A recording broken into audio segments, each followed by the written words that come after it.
Next stop's Petrovac and Ulcinj. From Kotor, we hopped on a bus that took us through Budva, which is arguably Montenegro's most famous beach destination.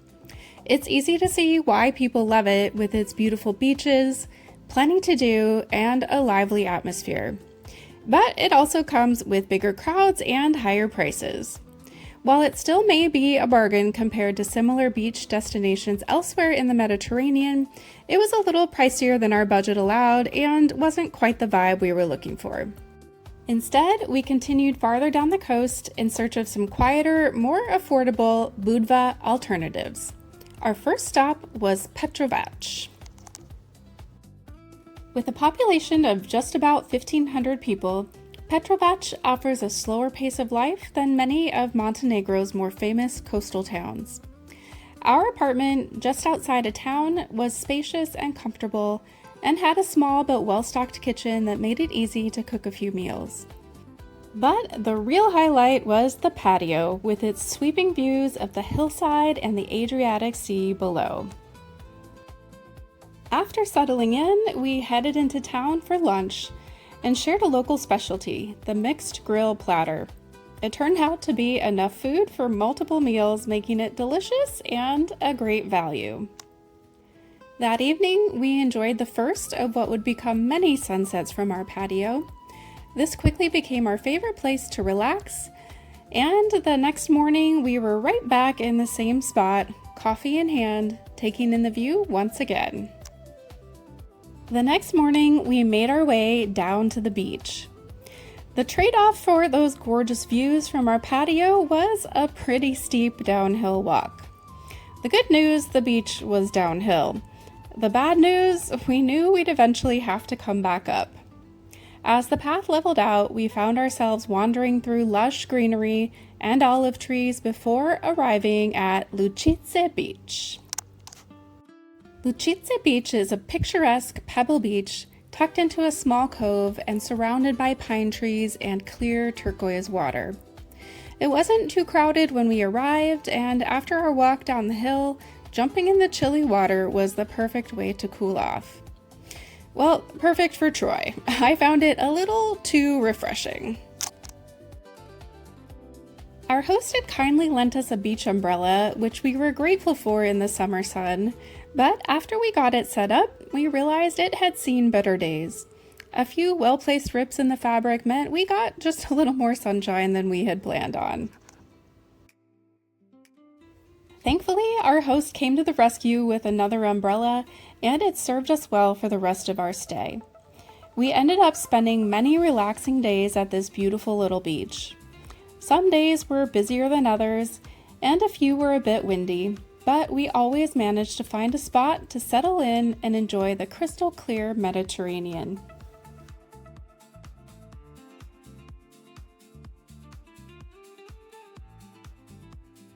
Many days we packed sandwiches to keep the cost down, but there were also plenty of beachfront restaurants and cafes if you wanted to grab a meal or a cold drink without leaving the beach.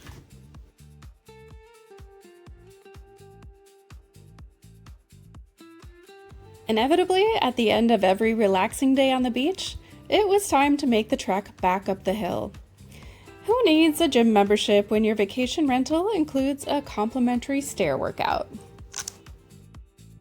One of the days, we walked over to the neighboring Petrovac Beach, a much larger and lively beach lined with a seaside promenade, shops, and restaurants.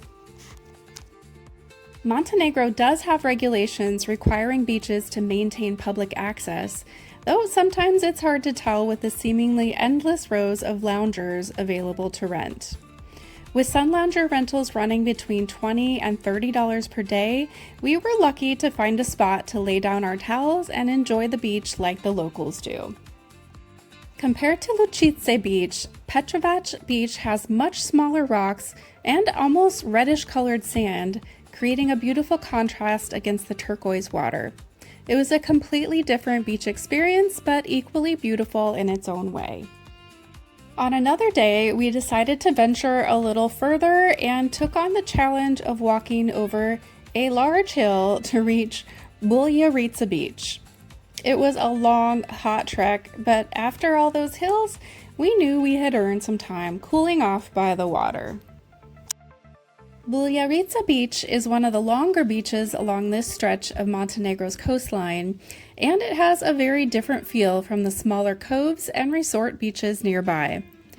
Instead of being surrounded by tightly packed buildings, it feels more open and natural, with mountains rising behind it and plenty of space to spread out. The beach itself is a mix of pebbles and coarse sand, with the same beautiful clear Adriatic water we've come to love in Montenegro. Because it is larger and a little farther away from the main tourist centers, it tends to feel a bit more relaxed and less developed than places like Budva or even Petrovac. One evening, we headed back to Petrovac Beach to enjoy dinner right along the water. We were in the mood for a nice view and a relaxing evening out, but we did experience a little sticker shock when we saw that a cheeseburger was over $20. Definitely one of the most expensive burgers we've had on our travels. After dinner, we stopped for ice cream, which in our opinion is pretty much a necessity on a warm summer night. Then we wandered along the promenade, taking in the evening atmosphere. We took a walk over to the Castillo Fortress, which sits at the end of Petrovac's promenade and offers beautiful views over the coastline. We arrived during golden hour, and the warm evening light made it an especially beautiful spot to take in the scenery.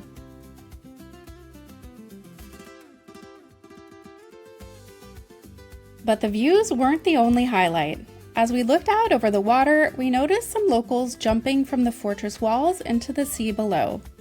Watching them confidently leap into the water was an unexpected and entertaining bonus on our visit. Afterwards, we continued up to the fortress viewpoint for even more beautiful views.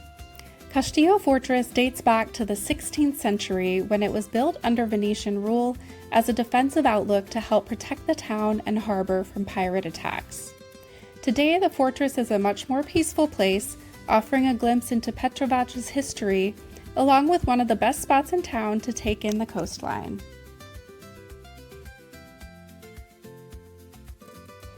We made our way back through the lively promenade just in time for one last beautiful sunset in Petrovac. We're standing here at a random bus stop on the side of the highway and hoping we're in the right spot and that the bus is actually going to stop to pick us up when it comes by. It's where the app said to wait, and even though it doesn't feel right, we're hoping. After an unnerving number of buses drove right past us without stopping, and more than 2 hours of waiting, we were just about ready to give up and pay 60 euros for a taxi instead. Then, as if waiting for the perfect dramatic moment, our bus finally showed up. Sometimes travel is just a lesson in patience, and sometimes it reminds you that hanging on to a little hope can save you 60 euros. We continued down Montenegro's coast to Ulcinj, one of the country's oldest coastal towns, known for its long beaches and strong Albanian influence. Our apartment here was a bit more compact than our last one, and it had a tiny kitchen, but it came with another balcony overlooking the sea. As we've learned on this trip, a good view can make even a small apartment feel pretty special. After settling in, we headed to a local restaurant our host had recommended. We enjoyed a couple of pasta dishes, then finished the meal with one of our favorite desserts we've discovered in the Balkans, trileche. It's a light sponge cake soaked in 3 kinds of milk and topped with caramel, making it the perfect sweet ending to the meal. The next morning, we discovered that the hill in Petrovac had merely been a warm-up. Ulcinj took things to a whole new level with what felt like an endless staircase leading down to the beach. Our destination was Small Beach, the closest beach to our apartment.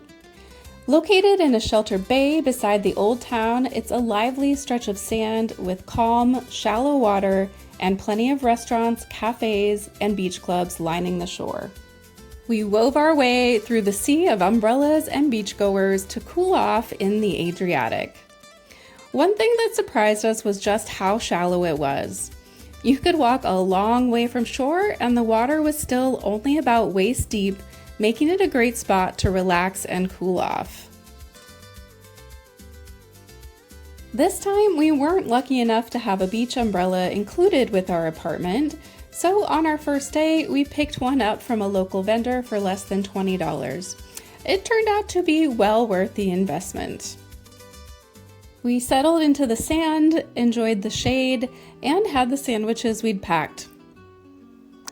Before heading back, we enjoyed a refreshing gelato because the beach and ice cream just go hand in hand. Eventually, it was time for the journey back up to the apartment, and we went up and up and up some more. If you've ever wondered what a beach vacation with a built-in Stairmaster looks like, well, this was it. At least the climb came with some pretty spectacular views of the fortress and Old Town along the way. We're headed off to see the fortress, which requires walking all the way down the hill. And a little bit back up the hill. And then we're going to go find a new beach that we haven't tried yet. Yeah. So, what's it called? Lyman Beach. Lyman Beach. Or Lyman 2. There's two of them, right? Yeah. So that's on the other side of the fortress. As we wound our way back down the hill, we passed the Freedom Monument, completed in 1985 to honor the local victims and heroes of the Second World War. From there, we continued on back down to Small Beach, followed the promenade along the waterfront, and then began another climb, this time into Ulcinj's Old Town. Perched on a rocky hill overlooking the Adriatic, the Old Town is believed to be one of the oldest settlements on the eastern Adriatic coast, with a history stretching back more than 2,000 years. Over the centuries, it's been ruled by the Illyrians, Romans, Venetians, and Ottomans, and each left its mark on the town's architecture and culture. We passed cute shops and cafes, and around nearly every corner there seemed to be another viewpoint overlooking the sea. Eventually, we reached the Museum of Local History. Admission is normally around $5 per person, but we happened to be visiting on a national holiday, so entry was free, a nice little bonus for our day of exploring. In addition to the History Museum, the Old Town has plenty more to offer. There are ancient ruins scattered throughout the fortress, sweeping views over the Adriatic from the old stone walls, and a small art gallery and an ethnographic museum that offer a glimpse into the region's cultural heritage.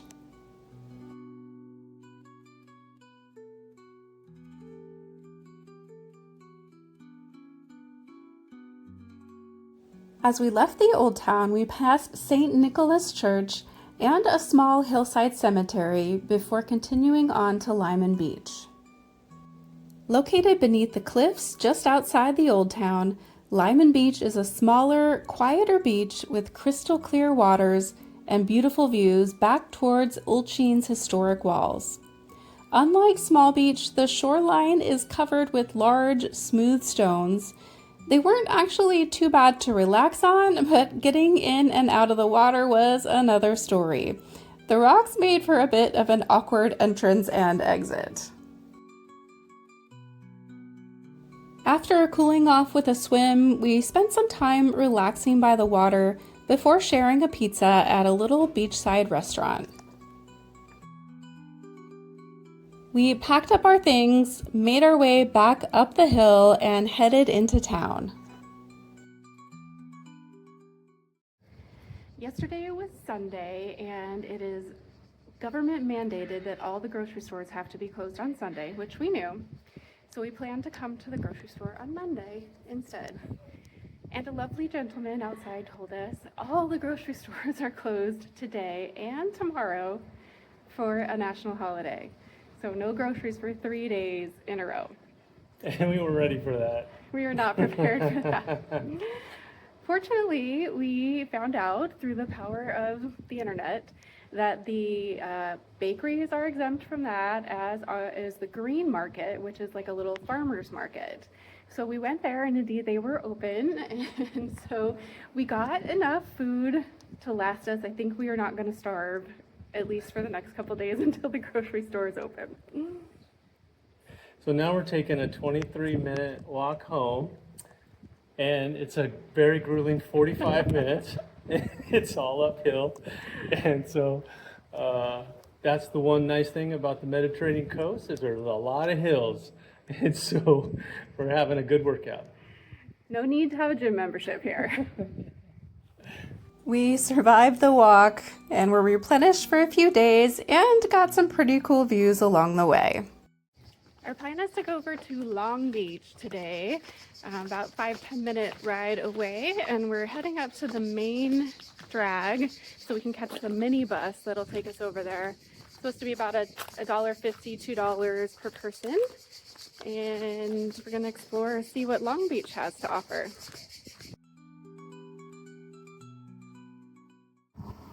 Well, the bus never came. 35 minutes later. And so there were a couple other guys waiting to go the same place that we were, so we ended up splitting a taxi with them, and it worked out okay. We walked about 10 minutes to reach Long Beach, which stretches for nearly 8 miles along the Adriatic and is divided into dozens of smaller sections. We decided to spend the day at Nirvana Beach. Our plan was to rent some regular beach loungers for about $17, but then we spotted the shaded, cushioned beach beds and decided to lean into vacation mode.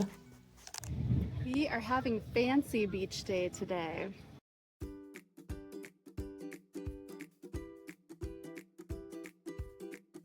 We grabbed a couple of drinks, ordered some food, stretched out under the shade, and took plenty of refreshing dips in the Mediterranean. Nirvana Beach had a fun, colorful atmosphere, friendly staff, and great music playing throughout the day. The food was tasty, although definitely on the expensive side. The water is really shallow here. We are only up to our waist and we're that far from shore. The beach bed cost a little over $30 for the day, but felt completely worth it. It was a relaxing way to wrap up our time exploring Montenegro's beautiful coastline.